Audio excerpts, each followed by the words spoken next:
शैलपुत्री च द्वितीय ब्रह्मचारिणी तृतीयं चंद्रघंटेति चतुर्थतं कुष्मांडेचि पंचमं स्कंदमातेति षष्ठं च कात्यायनी सप्तमं कालरात्रि त महागौरी च चाष्टकं नवमं सिद्धदात्री च तव नव दुर्गा प्रकटया। नमस्कार दोस्तों, मेरा नाम है स्वाति सौरभ नंदन परम कुमार। दीपक सर ने बोला कि दिल टूटी शायरी पर मैं एक तो राष्ट्र जागरण का कवि हूँ, तो मेरे से दिल टूटी शायरी तो नहीं मिलेगी, राष्ट्र जागरण की ही शायरी मिलेगी। शायरी भी नहीं, कविता है।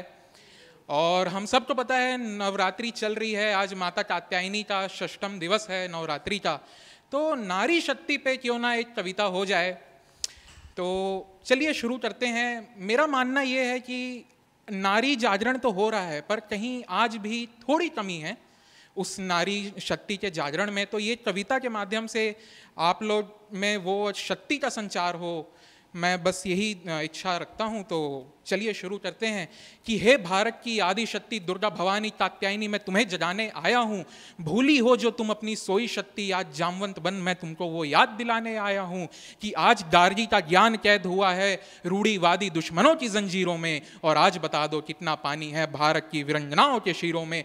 खड़ी स्त्री लोलुप मुगलों की फौज द्वार पर आज तुम्हें ललकार रही, भारत की सोई सिंहनी जगो भारत माँ तुम्हें पुकार रही कि रण की भेरी बज रही, उठो मोह निद्रा त्यागो, भारत मां के चरणों में स्वतंत्रता समर में अंग्रेजों का पहला शीश चढ़ाने वाली वो रानी लक्ष्मी बाई जागो कि बलिदानों के वज्र दंड पर देशभक्त की ध्वजा जगे, वे रण के कंकड़ पहने हैं वे राष्ट्रभक्त की ध्वजा जगे कि अग्नि पंथ के पंछी जागो शीश हथेली पे रखकर, और जागो रक्त के भक्त लाडले जागो सर के सौदागर कि खप्पर वाली काली जागे जागे दुर्गा बरबंडा, कि खप्पर वाली काली जागे जागे दुर्गा बरबंडा, रक्त बीज का रक्त चाटने वाली जागे चामुंडा, नर मुंडों की माला वाली जय कपाली कहलाती, वह रण की चंडी झरझर नाचे मौत कहे प्यासी प्यासी कि महिषासुर का वध स्वयं करूंगी कहने वाली वो महिषासुर मर्दनी जागे, महिषासुर का वध स्वयं करूंगी कहने वाली वो महिषासुर मर्दनी जागे, चंड मुंड शेष न एक बचेगा कहने वाली वो कुष्मांडा जागे, ब्रह्मचारिणी का कमंडल जागे शैलपुत्री का त्रिशूल जागे,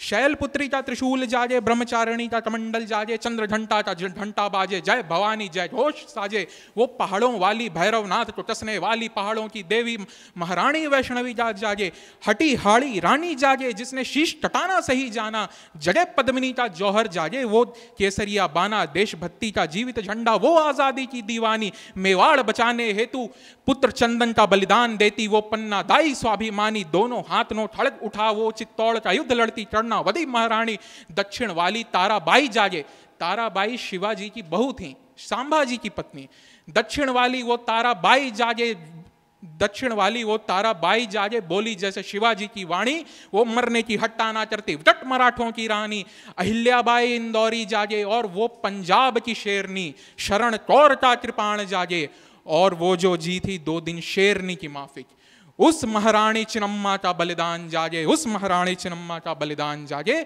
ये भारत देश महान जागे, ये भारत की संतान जागे। और तनवाहे का जगह मोर्चा पानीपत में लड़ती उस पार्वती बाई का बलिदान जागे, और भगत सिंह को बचाने वाली, बहुत कम लोग ये बात जानते होंगे कि भगत सिंह, हम सब जानते हैं कि जो शहीद आजम भगत सिंह हैं उनको फांसी हुई थी, पर उनको जो फांसी टली थी उसके पीछे दुर्गा भाभी जो उनकी एक मित्र थी, उनकी वाइफ थी, उनका बहुत बड़ा योगदान था। तो ये पंक्ति उनको समर्पित है कि तनवाहे का जगह मोर्चा पानीपत मैदान जगे, वो तनवाहे का जगह मोर्चा पानीपत मैदान जगे, भगत सिंह को बचाने वाली उस दुर्गा भाभी का बलिदान जगे, और 17 साल की उम्र में जो हो गई थी देश पे कुर्बान, उस कनक लता का बलिदान जागे, और उस कनक लता का बलिदान जागे।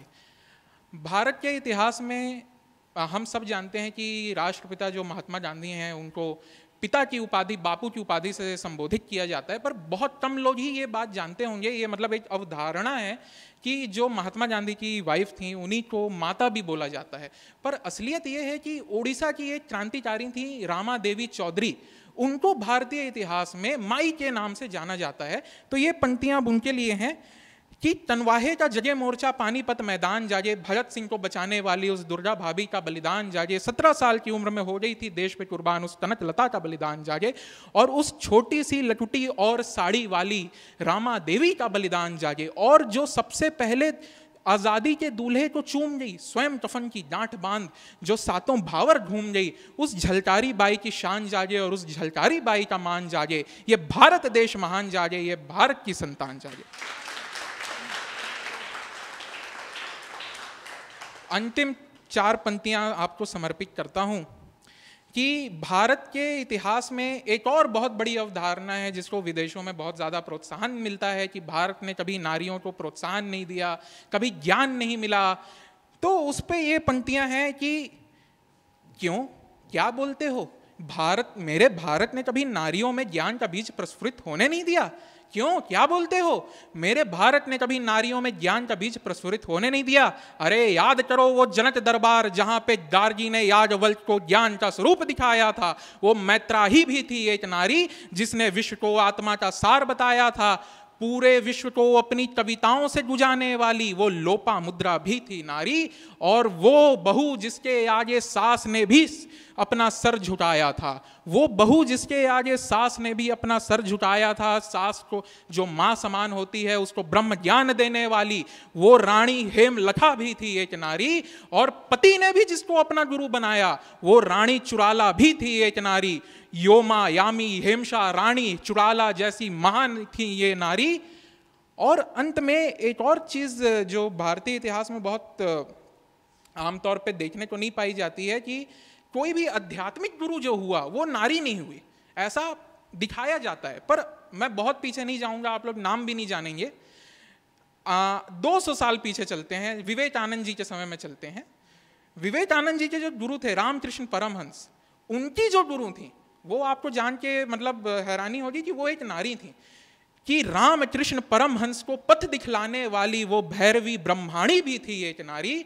जिस पथ पर चल के रामकृष्ण परमहंस ने विवेकानंद को नारायण दत्त से विवेकानंद बनाया था, इस विवेकानंद ने उस पथ का अनुसरण करके त्रिभुवन में भारत का डंका बजाया था। भारत की अधिष्ठात्री देवी, भारत का प्रतिरूप भारत माता, वो भी तो है एक नारी। और मैंने कविता बोल दी, अब आखिरी की 4 पंक्तियां हैं।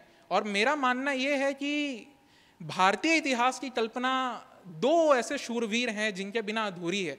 ऐसे तो भारत में बहुत से शूरवीर हुए, पर वो मेरे आदर्श हैं। मैं उनके प्रति अपना दिन समर्पित करता हूं।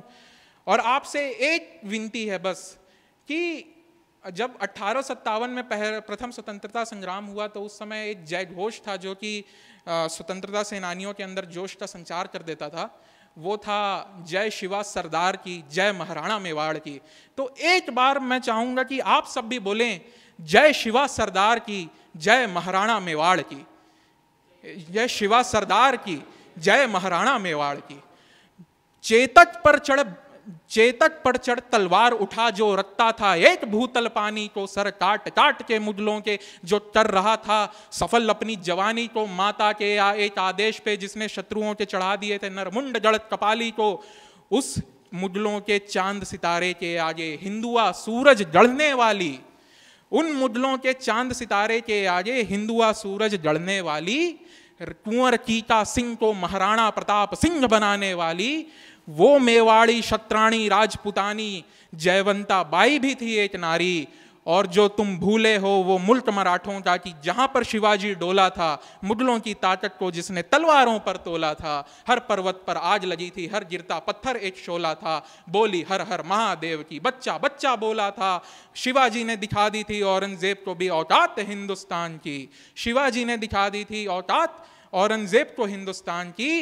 उस हिंदवी साम्राज्य के संस्थापक को जनने वाली वो मराठिनी छत्राणी जीजाबाई भी थी एक नारी। और अंत में बस एक नाद हो विनीत प्रीत योजता, व नाद धूर्त दंड का, खंड खंड मुंड के निनाद होगा प्रचंड का। और हस्त खंड मुंड में शिव एक बार फिर उतारेंगे नदी नदी, एक बार इच्छा है हम सब पुकारें जय सती जय सती जय सती। धन्यवाद।